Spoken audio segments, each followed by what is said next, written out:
নমস্কার বন্ধুরা, আপনারা শুনছেন বৃষ্টি ও গল্প। আজকে আমি পড়ছি হুমায়ুন আহমেদের লেখা নিষাদ। আজ দ্বিতীয় পর্ব। মিসির আলি হাসি মুখে বললেন, কি ব্যাপার, আজ খালি হাতে যে? আমার সিগারেট কোথায়? মুনির লজ্জিত ভঙ্গিতে হাসল। মিসির আলি বললেন, আজকালের মধ্যে না এলে আমি নিজেই উপস্থিত হতাম তোমার ওখানে। আমি কোথায় থাকি তা তো আপনি জানেন না? আগে জানতাম না, এখন জানি। শার্লক হোমসের মতো বুদ্ধি খাটিয়ে বের করেছি। শুনতে চাও? চাই। প্রথমে খোঁজ করলাম ইস্টার্ন মার্কেন্টাইলে। দেখা গেল এই নামে কোনো অফিস নেই। তুমি ভুল ইনফরমেশন দিয়েছিলে। ভুল দিইনি, আগে এই নাম ছিল, এখন নাম বদলেছে। যখন দেখলাম অফিস থেকে কোনো সাহায্য পাওয়া যাবে না, তখন ছোট ছোট পান বিড়ির দোকানগুলোতে খোঁজ করতে লাগলাম। কারণ তুমি সিগারেট খাও, এই সব দোকানগুলোতে তোমাকে একাধিকবার যেতে হবে। সিগারেট খাই কি করে বুঝলেন? আপনার সামনে তো কখনো খাইনি। তোমার পকেটে দেশলাই দেখেছি। তাছাড়া যে সিগারেট খায় সেই সাধারণত অন্যকে সিগারেট উপহার দেওয়ার কথা ভাবে। দোকান থেকেই আমার খোঁজ পেলেন? হ্যাঁ। মনির, তুমি চা খাবে? হ্যাঁ, খাবো। তুমি কথায় কথায় স্যার বলো, আজ এখনো পর্যন্ত একবারও বলনি। কারণটা কি? স্যার, আমি চা খাবো। মিসির আলি উচ্চস্বরে হেসে উঠলেন।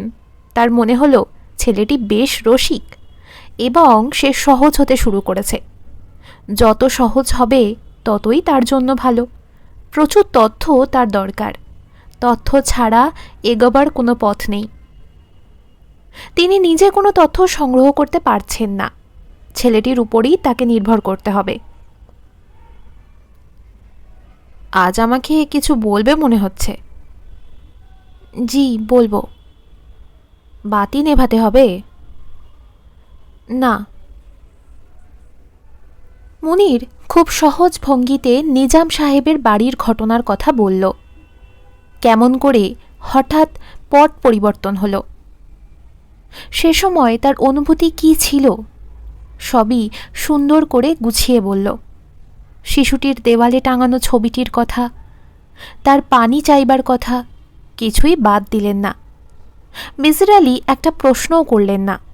সমস্ত বর্ণনাটা শুনলেন চোখ বন্ধ করে, একবারও তাকালেন না। তোমার বলা শেষ হয়েছে? জি। তোমার বর্ণনা থেকেই মনে হচ্ছিল বিনু মেয়েটি তোমাকে অভিভূত করেছে। রূপবতী কিশোরী মেয়ে, তার সহজ সরল ব্যবহার, তার যত্ন, এই সব তোমাকে মুগ্ধ করেছে, তাই না? জি। তুমি প্রবলভাবে মেয়েটাকে কামনা করেছ, সেই সঙ্গে তার প্রতি তীব্র আকর্ষণ বোধ করেছ। এই প্রচণ্ড কামনা বা প্রবল আকর্ষণের কারণে তোমার মধ্যে বিভ্রম সৃষ্টি হয়েছে, যার জন্যে মেয়েটিকে তুমি দেখেছ তোমার স্ত্রী হিসাবে। পুরোটাই তোমার কল্পনা, ডে ড্রিমিং, এক ধরনের ইচ্ছাপূরণ স্বপ্ন। হতে পারে। আগের বার তুমি একটা চিঠি নিয়ে এসেছিলে, এবার কিছু আনুনি? না। আবার যদি কখনো এরকম হয়, একটা জিনিস মনে রাখবে, কিছু একটা হাতে নেবে। খবরের কাগজ হলে খুব ভালো হয়। খবরের কাগজ দিয়ে কি করবেন? খবরের কাগজে একটা তারিখ থাকে, এই তারিখটা দেখব।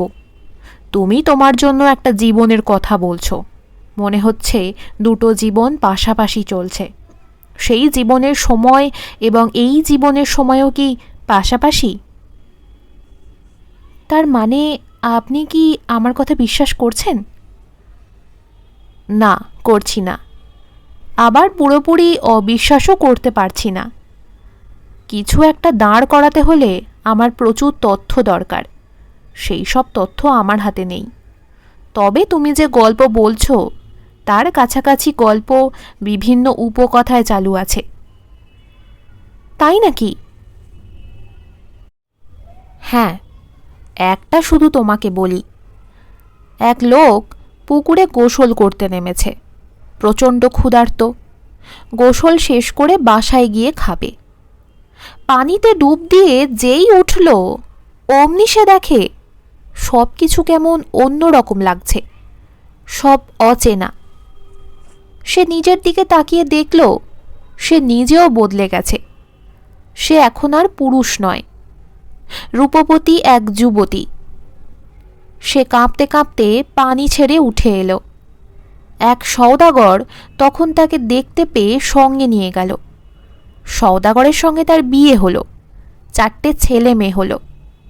তারপর একদিন দুপুরে সে সবাইকে নিয়ে গোসল করতে এসেছে। পানিতে ডুব দিয়ে ওঠা মাত্র দেখল সে তার পরিচিত জগতে উঠে এসেছে। আবার সে পুরুষ। সে দ্রুত তার বাড়িতে গেল। স্ত্রী ভাত বেড়ে অপেক্ষা করছে। লোকটির মন গভীর বিষাদে আচ্ছন্ন। বারবার 4টে পুত্র কন্যার কথা তার মনে পড়ছে। ওরা কোথায় আছে, কি করছে কে জানে, হয়তো ব্যাকুল হয়ে মাকে খুঁজছে।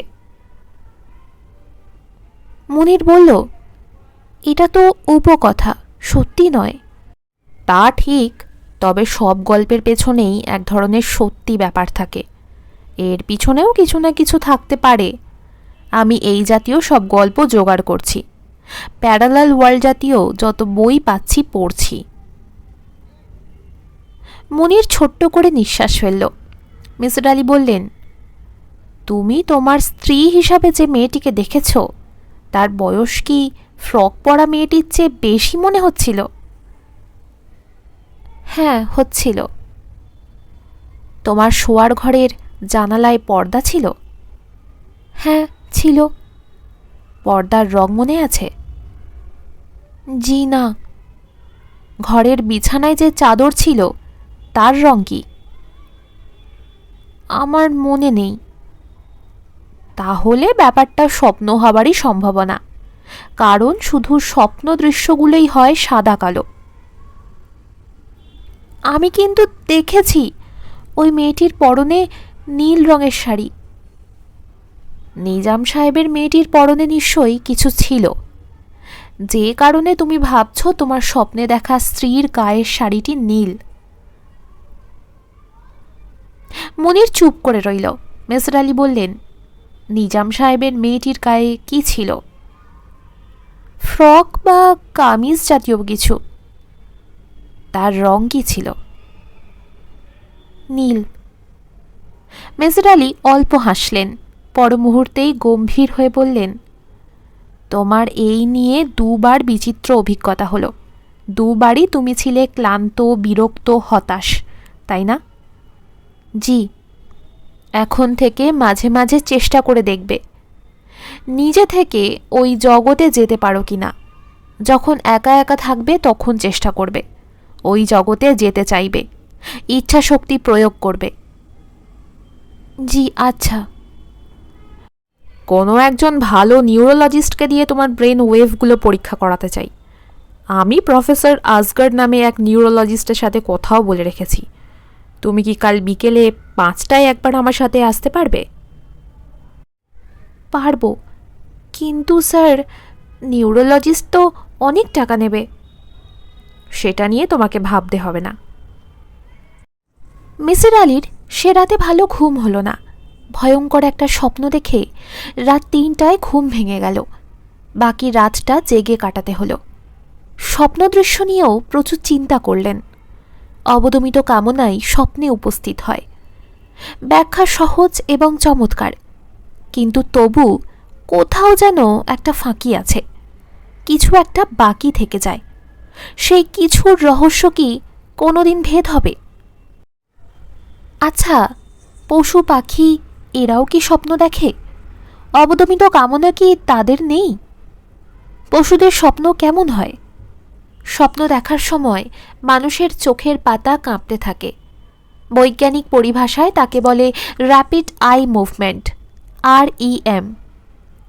ওই জাতীয় কম্পন তিনি একটা ঘুমন্ত কুকুরের চোখের পাতায় দেখেছিলেন। সেই কুকুরটি কি তখন স্বপ্ন দেখছিল? জানার কোনো উপায় নেই। মেসিড আলির খানিকটা মন খারাপ হলো। একদিন না একদিন এই সব রহস্যের সমাধান হবে, কিন্তু তিনি জেনে যেতে পারবেন না। মানুষ স্বল্পায়ু প্রাণী, সেটাও একটা গভীর বেদনার ব্যাপার। এত বুদ্ধি নিয়ে সৌরজগতে যে প্রাণীটি এসেছে তার কর্মকাল সীমাবদ্ধ। তিনি বাতি নিভিয়ে ঘুমানোর চেষ্টা করছেন, লাভ হচ্ছে না। বিচিত্র সব চিন্তা মাথায় আসছে। একটির সঙ্গে অন্যটির কোনো মিল নেই, আবার মিল আছেও। অদৃশ্য যে সুতোয় মিলগুলো গাঁথা, সেই সুতোটির নাম অনন্ত মহাকাল, the eternity. Neurologist professor Asgar বিশালদেহী মানুষ, গোলগাল মুখ, মাথা ভর্তি টাক, তীক্ষ্ণ চোখ, শিশুরা ভয় পেয়ে যাওয়ার মতো চেহারা। কিন্তু মানুষটি হাসি খুশি। কারণে অকারণে রোগীকে ধমক দেওয়ার বাজে অভ্যাসটি এখনও অর্জন করেননি। ভদ্রলোক অনেক ঝামেলা করলেন। প্রথমবারের স্ক্যানিং ভালো হয়নি, দ্বিতীয়বার করলেন, কিন্তু কিছুই খুঁজে পেলেন না। চোখে পড়ার মতো কোনো অস্বাভাবিকতা ব্রেন ওয়েভে নেই। তিনি হেসে বললেন, আপনি একজন খুবই সুস্থ মানুষ, শুধু শুধু আমার কাছে এসেছেন। আপনার অসুবিধা কি? কোনো অসুবিধা নেই, মাঝে মাঝে আজে বাজে স্বপ্ন দেখি, এই অসুবিধা। আরে আজে বাজে স্বপ্ন তো সবাই দেখে, আমিও দেখি। একবার কি দেখলাম জানেন? বাংলা একাডেমিতে গ্রন্থমেলা হচ্ছে, আমি শুধু একটা আন্ডারওয়্যার পরে সেই গ্রন্থমেলায় ঘুরে বেড়াচ্ছি। মুনির হেসে ফেলল। মেসিড আলি বললেন, বাংলাদেশে ক্যাট স্ক্যানের কোনো ব্যবস্থা আছে? আমি এই ছেলের ব্রেনের একটা ক্যাট স্ক্যান করাতে চাই। শুধু শুধু ক্যাট স্ক্যান কেন করাবেন? পুরোপুরি নিঃসন্দেহ হতে চাই ওর মস্তিষ্কে কোনো সমস্যা নেই। বাংলাদেশে ক্যাট স্ক্যানার নেই, মাদ্রাসে নিয়ে যেতে পারেন, ওখানে আছে। ডাক্তারের চেম্বার থেকে বের হয়ে মেসিড আলি বললেন, তোমার নিশ্চয়ই পাসপোর্ট নেই? জি না। কাল সকাল 10টার দিকে এসো, পাসপোর্ট অফিসে গিয়ে একটা দরখাস্ত করে দিই। পাগল হয়েছেন নাকি স্যার? আমি পাগল হব কেন? পাগল হচ্ছ তুমি। তা পুরোপুরি হওয়ার আগেই একটা ব্যবস্থা করা দরকার। অনেক টাকার ব্যাপার স্যার। তা তো বটেই, আমার কাছেও এত টাকা নেই। একটা ব্যবস্থা করতে হবে। পাসপোর্টটা তো করা থাকুক। চা খাবে নাকি? এসো, চা খাওয়া যাক। দুজন চা খেলো নিঃশব্দে। চায়ের দোকানে রেডিও বাজছে। মেসিড আলি অন্য মনস্ক ভঙ্গিতে রেডিও শুনছেন। তার চোখ ছায়াচ্ছন্ন। গানের বিষাদ তাকে স্পর্শ করেছে। মুনির অবাক হয়ে লক্ষ্য করল, মেসিড আলির চোখ দিয়ে পানি পড়ছে। এই মানুষটির প্রতি গভীর মমতা ও ভালোবাসায় মুনিরের হৃদয় আর্দ্র হল। পৃথিবীতে ভালো মানুষের সংখ্যা কম, কিন্তু এই অল্প কয়েকজনের হৃদয় এত বিশাল যে সমস্ত মন্দ মানুষ তারা তাদের হৃদয়ে ধারণ করতে পারেন। মেসিড আলি রুমাল বের করে চোখ মুছে অপ্রস্তুতের হাসি হাসলেন। থেমে থেমে বললেন, মানুষের মন বড় বিচিত্র। এই গান আগে কতবার শুনেছি, কখনো এরকম হয়নি। আজ হঠাৎ চোখে পানি টানি এসে এক কাণ্ড। চলো ওঠা যাক। মুনির বলল, একটু বসুন স্যার, আপনাকে একটা কথা বলি। বলো। ওই দিন আপনি আমাকে বলেছিলেন চেষ্টা করতে, নিজে নিজে ওই জগতে যেতে পারি কিনা। চেষ্টা করেছিলে? জি, আমি যেতে পারি, ইচ্ছা করলেই পারি। বলো কি? হ্যাঁ স্যার, গত 3 দিনে আমি 4 বার গিয়েছি। যাওয়াটা খুবই সহজ। মেসিড আলি চুপ করে রইলেন। মুনির বলল, আমি আপনার জন্য 2টো জিনিস ওখান থেকে নিয়ে এসেছি। কী জিনিস? 2টো ছবি। বলো কি তুমি, দেখি। মনির একটা খাম এগিয়ে দিল, মৃদু স্বরে বলল, বাসায় গিয়ে দেখবেন স্যার, প্লিজ। মিসির আলি কৌতূহল সামলাতে পারলেন না, ছবি দুটো দেখলেন। একটা বিয়ের ছবি, বর এবং কনে পাশাপাশি বসে আছে, তাদের ঘিরে আছে আত্মীয় স্বজন। বর মনির, কনে নিশ্চয়ই বিনু নামের মেয়েটি। অন্যটি স্বামী স্ত্রীর ছবি, ওদের কোলে ফুটফুটে একটা শিশু। ছবির উল্টো পিঠে লেখা, আমাদের টগরমণি, বয়স 1 বছর। মনির বলল, এ আমাদের ছেলে, 4 বছর বয়সে মারা যায়। নিউমোনিয়া হয়েছিল, ডাক্তাররা উল্টোপাল্টা চিকিৎসা করেছেন। বলতে বলতে মনিরের গলা আর্দ্র হয়ে গেল। মেসের আলি দীর্ঘ সময় মনিরের দিকে তাকিয়ে রইলেন। কোনো খবরের কাগজ আনোনি? জি না স্যার, কিছু আনার কথা তখন মনে থাকে না। ছবিগুলো কেমন করে চলে এসেছে আমি জানি না। ছবিগুলো হাতে নিয়ে দেখছিলাম, হঠাৎ ঘোর কেটে গেল। দেখি আমি আমার ঘরে বসে আছি, আমার হাতে 2টো ছবি। চলো রাস্তায় কিছুক্ষণ হাঁটি। চলুন। তারা দুজন উদ্দেশ্যহীন ভঙ্গিতে সন্ধ্যা নামার আগ পর্যন্ত হেঁটে বেড়ালো। কারোর মুখে কোনো কথা নেই। মেসর আলীর মুখ চিন্তাক্লিষ্ট। একসময় তিনি বললেন, তুমি কি এর পরেও নিজাম সাহেবের বাসায় গিয়েছিলে? জি না স্যার।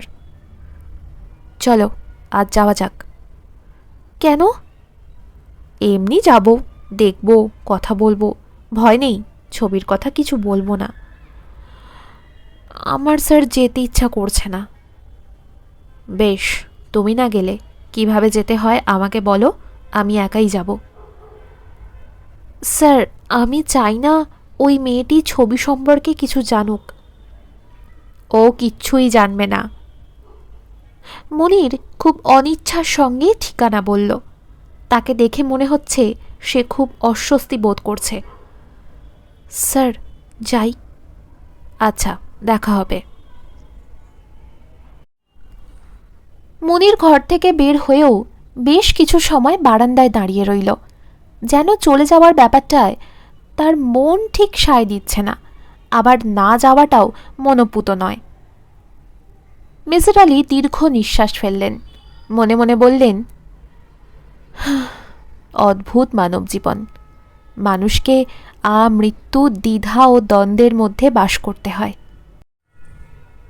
তিনি নিজেও তার জীবন দ্বিধার মধ্যে পার করে দিচ্ছেন। সমাজ সংসার থেকে আলাদা হয়ে বাস করতে তার ভালো লাগে, আবার লাগে না। মানুষের মঙ্গলের জন্য তীব্র বাসনা অনুভব করেন। একজন মমতাময়ী স্ত্রী, কয়েকজন হাসি খুশি শিশুর মাঝখানে নিজেকে কল্পনা করতে ভালো লাগে। আবার পর মুহূর্তেই মনে হয়, এই তো বেশ আছি, বান্ধবহীন মুক্ত জীবনের মতো আনন্দ আর কি হতে পারে। পুরোপুরি নিঃসঙ্গও তো নন তিনি। তার ব্যক্তিগত লাইব্রেরির দিকে তাকালে মন অন্যরকম হয়ে যায়। সারি সারি বই, কত বিচিত্র চিন্তা, কত বিচিত্র কল্পনার কি অপূর্ব সমাহার। এদের মাঝখানে থেকে নিঃসঙ্গ হওয়ার কোনো উপায় নেই। মিসির আলি বইয়ের তাকের দিকে চোখ বন্ধ করে হাত বাড়ালেন। যে বই হাতে উঠে আসে সেই বইটি খানিকক্ষণ পড়বেন। এটা তার এক ধরনের খেলা। সব সময় এমন একটা বই উঠে আসে যা পড়তে ইচ্ছা করে না, আবার পড়তে শুরু করলে ভালো লাগে। আজও তাই হলো, কবিতার বই হাতে। এই একটা বিষয়ে পড়াশোনা তার ভালো লাগে না। কবিতার বই সজ্ঞানে কখনো কেনেননি। এখানে যা আছে সবই নীলু নামের তার এক ছাত্রী দেয়া উপহার। মেয়েদের এই এক অদ্ভুত সাইকোলজি। উপহার দেওয়ার বেলায় কবিতার বই খোঁজে। মিসির আলি বইটির পাতা উল্টাতে লাগলেন। ইংরেজি কবিতা, কার লেখা কে জানে, অবশ্য নামে কিছু যায় আসে না।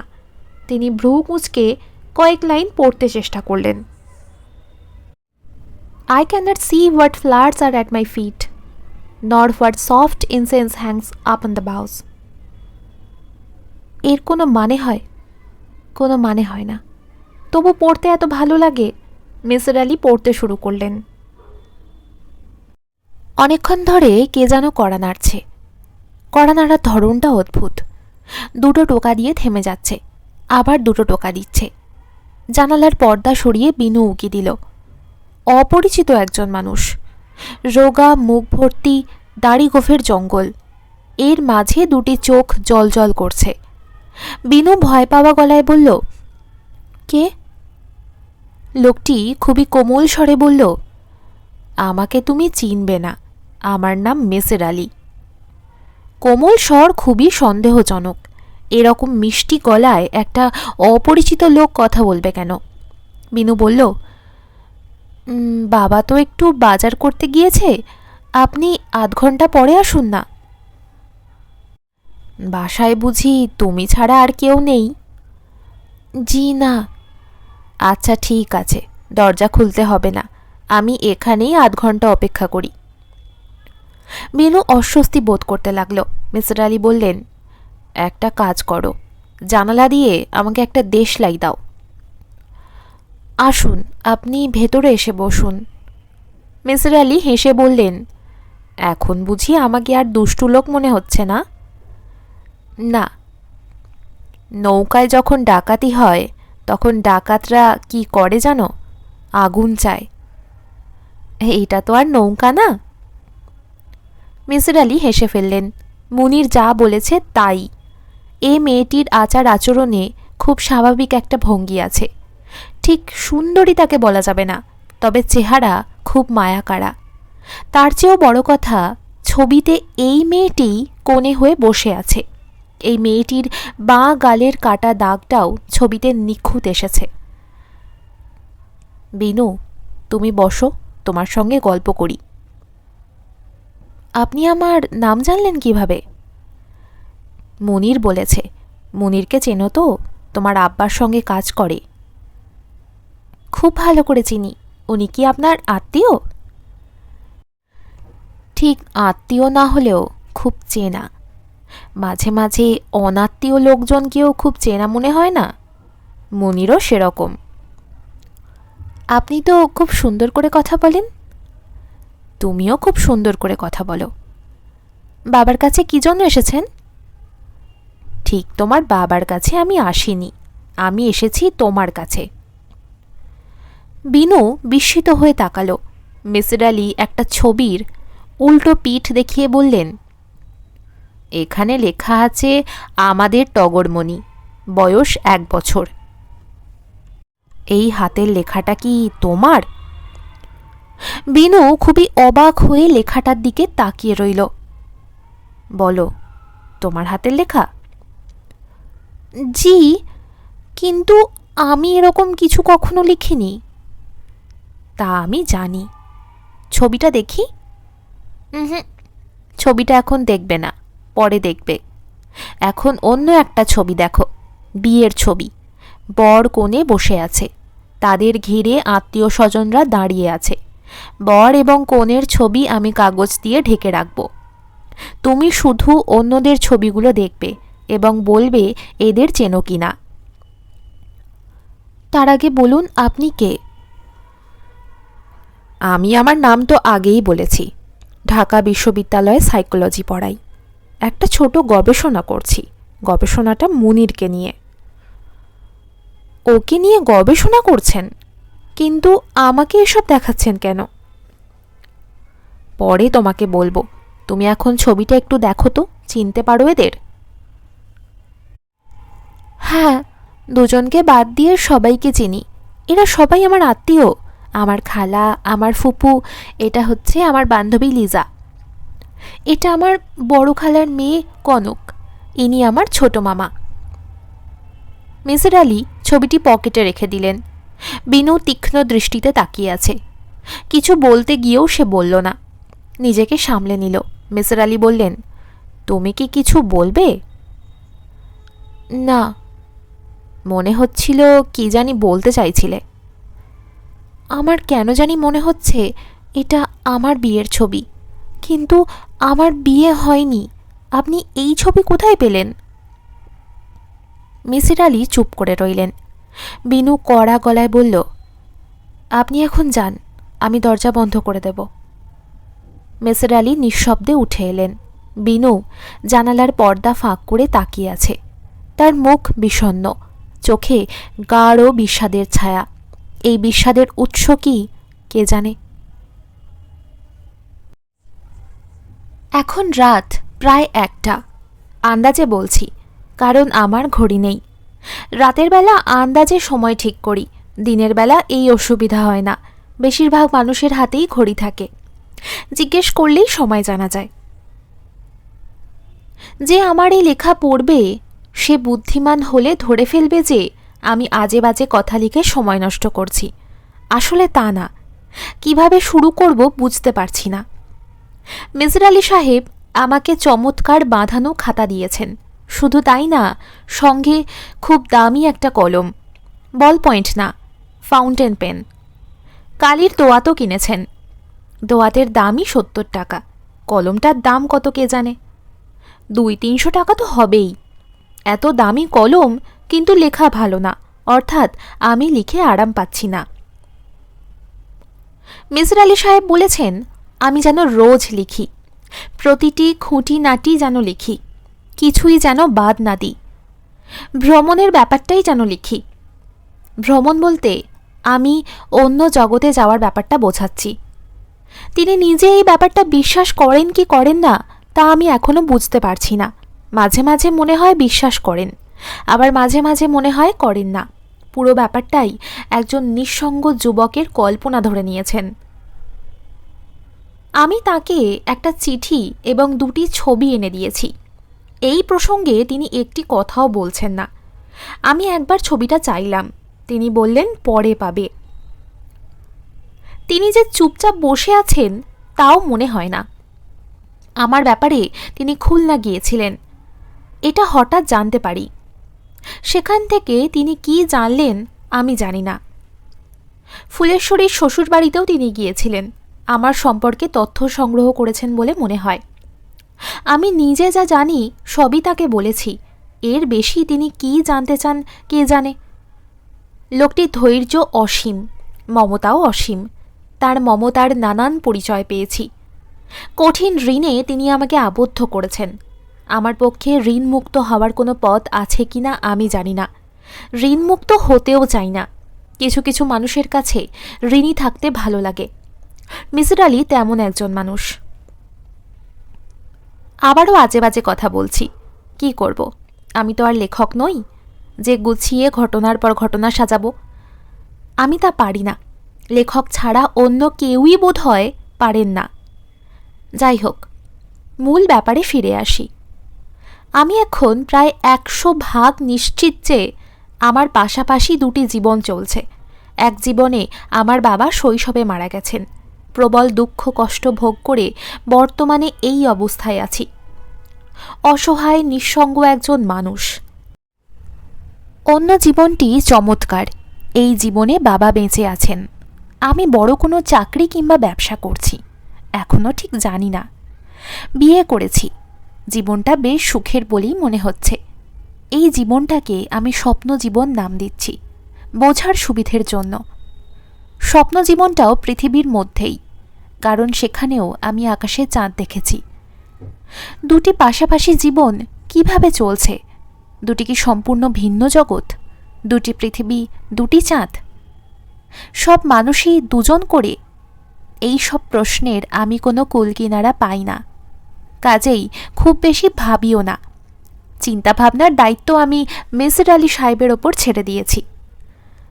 আমি লক্ষ্য করেছি যে এখন আমি এই জগৎ থেকে স্বপ্ন জগতে খুব সহজেই যেতে পারি। নিয়মটা খুব সহজ। নিজেকে প্রথমে খুব ক্লান্ত করে নিতে হয়। উপবাস এবং পরিশ্রম, এই 2টি জিনিস একত্রে চালিয়ে যাবার পর চোখ বন্ধ করে স্বপ্ন জগতের কথা ভাবলেই হয়। একবার স্বপ্ন জগতে চলে যাবার পর সেই জগৎটাকে সত্যি মনে হয়। বর্তমানে যে জীবনযাপন করছি তাকে মনে হয় মিথ্যা জীবন। কোনটি সত্যি কে জানে। প্রাচীনকালে মুনি ঋষিরা বলতেন জীবনটাই একটা মায়া। আসলেই বোধহয় তাই, সবটাই বোধহয় মায়া। আমার এখন এসব জানতে ইচ্ছা করে না। যে কোনো একটা জীবনে আমি স্থায়ী হতে চাই। যদি এটা এক ধরনের অসুখ হয়, তাহলে আমি চাই যেন অসুখটা সেরে যায়। সুস্থ ও স্বাভাবিক মানুষের মতো জীবনযাপন করতে চাই, মুক্তি চাই, পরিপূর্ণ মুক্তি। আজ এর বেশি কিছু লিখতে ইচ্ছা করছে না। এখন তৈরি হব ভ্রমণের জন্য, অদ্ভুত এক ভ্রমণ, এই জীবন ছেড়ে অন্য এক জীবনে। মনির খাতা বন্ধ করে উঠে দাঁড়ালো, বাতি নিভিয়ে সিগারেট ধরালো, মনে মনে বলল, ভ্রমণের প্রস্তুত, যাত্রা হবে শুরু। এরকম যদি হতো ওয়ান ওয়ে জার্নি, আর ফিরে আসতে হবে না, তাহলে কেমন হতো? স্বপ্ন জীবনটা কি খুবই সুখের? মৃত্যু ওই জীবনেও হানা দিয়েছে। টগরের মৃত্যু হলো, বাবা মার কাছে কত তীব্রই না ছিল সেই শোক, সে এখন বুঝতে পারছে না। কিন্তু ওই জীবনের মনির কি গভীর শোক পেয়েছে তা সে রক্তের মধ্যে অনুভব করে। শোক এবং শোক, চারিদিকেই শোক। জাপানি একটা কবিতা আছে না, বলো দেখি কোথায় যাই, কোথা গেলে শান্তি পাই। ভাবিলাম বনে যাব, তাপিত হিয়া জুড়াব, সেখানেও অর্ধরাত্রে কাঁদে মৃগী কম্পগাত্রে। মনির সিগারেট ফেলে নিজেকে তৈরি করল। মুহূর্তে ঘরের চেহারা পাল্টে গেল। সে দাঁড়িয়ে আছে সিঁড়ির মাথায়। তারা কোথায় যেন বেরোচ্ছে। ওই তো বিনু। আশ্চর্য, কি সুন্দর লাগছে বিনুকে, অসম্ভব সুন্দর। বিনুর চুলগুলো পিঠ ময়ে ছড়ানো। এরকম খোলা চুলে সে কোথায় যাচ্ছে? নাকি বিনু যাচ্ছে না, সে একাই যাচ্ছে? একটি কাজের লোক বড় বড় দুটি সুটকেস নিয়ে নামাচ্ছে। তারা নিশ্চয়ই দূরে কোথাও যাচ্ছে। ঘরে দিনের আলো, কটা বাজছে কে জানে। মনির হাতের ঘড়ির দিকে তাকালো, 10টা 15। ঘড়ির ডায়াল সবুজ রঙের। বাহ, ইন্টারেস্টিং তো। এটা তো স্বপ্ন। স্বপ্নে তো রং দেখার কথা নয়, সে রং দেখছে কেন? কে বলেছিল স্বপ্নে রং দেখার কথা নয়? মনে পড়ছে না, নামটা মনে পড়ছে না। ম দিয়ে শুরু। মিহির, মুনির, না না, মেসের আলী। মেসের আলী বলেছেন ভ্রমণের সময় খবরের কাগজ হাতে নেবে। খবরের কাগজ হাতে নিতে হবে। কেন? মেসের আলী বলেছেন একটা খবরের কাগজ হাতে নেবে, কিছুতেই হাতছাড়া করবে না। কেন বললেন এরকম কথা? বিনু কেমন যেন বিরক্ত মুখে তাকাচ্ছে। টগর, টগর। মনির চমকে উঠল। টগরকে কেন ডাকছে? টগর 4 বছর বয়সে মারা গেল না? বিনু কি ভুলে গেছে? এত বড় একটা ঘটনা কি ভোলার কথা? অবশ্যই ভোলাটা অস্বাভাবিকও নয়। এই তো সে নিজেই অনেক কিছু ভুলে গেছে। কি কি যেন তাকে বলেছিলেন মেসের আলী, এখন আর কিছুই মনে পড়ছে না। টগর, আমি কিন্তু খুব রাগ করছি। আর একবার মাত্র ডাকবো, এর মধ্যে তুমি যদি না আসো ভালো কথা, না এলে তোমাকে ছাড়াই রওনা হব। মনির অবাক হয়ে দেখল টগর এসেছে। 8-9 বছর বয়সের চশমা পরা একটা ছেলে। টগর বলল, আমি যাব না মা। বিনু বলল, খুব ভালো কথা, থাকো তুমি। বিনু তরতর করে নেমে যাচ্ছে। টগর হাসি মুখে মনিরের দিকে তাকিয়ে আছে। তার মানে কি টগর বেঁচে আছে? 4 বছর বয়সে ও তাহলে মারা যায়নি? এটা কোন জীবন? অন্য আর একটা? এর মানে কি? মনিরের নিঃশ্বাস ভারী হয়ে এলো। সঙ্গে সঙ্গে ঘোর কেটে গেল। সে আছে তার পরিচিত জায়গায়। ভ্রমণ শেষ হয়েছে। মনির বাতি জ্বালালো, খাতা খুলে লিখল, মানুষের জীবন 2টি নয়, অনেক, হয়তোবা অসংখ্য। ক্লান্তিতে খাতার উপরেই মাথা রেখে সে ঘুমিয়ে পড়ল। সারা রাত সেই ঘুম ভাঙল না। কত বিচিত্র স্বপ্ন দেখল ঘুমিয়ে ঘুমিয়ে। কখনো মনে হচ্ছে সে মেঘে মেঘে ভেসে বেড়াচ্ছে, আবার কখনো বা তলিয়ে যাচ্ছে গভীর অতলে। কি গাঢ় নীল সেই পানি, চারিদিকে শব্দহীন সময়, কি অসহ্য নীরব। এই নীরবতার মধ্যেও কে যেন নিচু গলায় তাকে ডাকছে। বিনু ডাকছে নাকি? এটা কি বিনুর গলা?